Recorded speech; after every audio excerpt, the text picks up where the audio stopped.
दरअसल आज की होने वाली जन सुनवाई में कई शिकायतकर्ता अपनी शिकायत लेकर पहुंचे, जिसमें अधिकतर मामले जमीन संबंधी आपसी विवाद और आपराधिक तरह के थे, जिन्हें पुलिस कमिश्नर ने स्वयं पीड़ितों से मिलकर उनका पक्ष सुना और संबंधित अधिकारियों को एक निश्चित समय में न्याय दिलाने के लिए आदेशित किया। वहीं पुलिस कमिश्नर का कहना है कि मैंने खुद ने इन सभी मामलों को सुना है और संबंधित अधिकारियों को समय सीमा में जल्द से जल्द निपटान करने हेतु आदेशित किया है। वो मीडिएशन का प्रोसेस चल रहा है। वो कुछ ऐसे केसेज होते हैं जिसमें इमीडिएटली पुलिस की तरफ से वैधानिक कार्रवाई नहीं होती है, तो ऐसे व्यक्ति जब आते हैं तो उसमें प्री लिटिगेशन मीडिएशन उसको कहते हैं।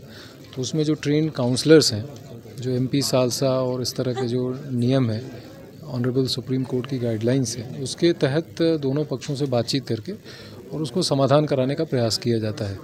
जो पिछले लगभग 5 हफ्तों का हम देखते हैं जो पीरियड है, तो उसमें रफली जो है 40% के आसपास उसमें आवेदनों को डिस्पोज किया गया। उसमें 4 प्रकरणों में उन्होंने FIR की रिकमेंडेशन की है, तो वो भी कार्रवाई उसमें की जाएगी। और लगभग 25% केसेस में समझौते हो गए हैं।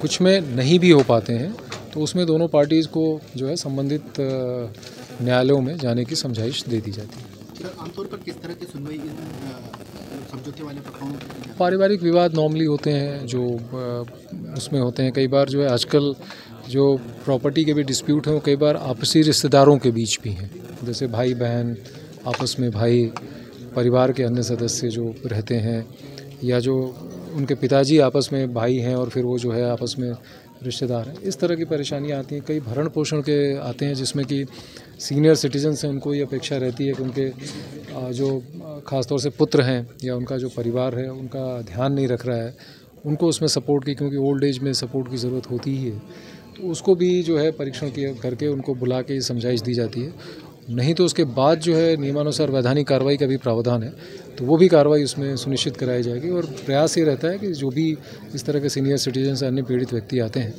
उनकी जो अपेक्षाएं हैं, जो वैधानिक कार्रवाई हो सकती है, वो त्वरित हो सकती है।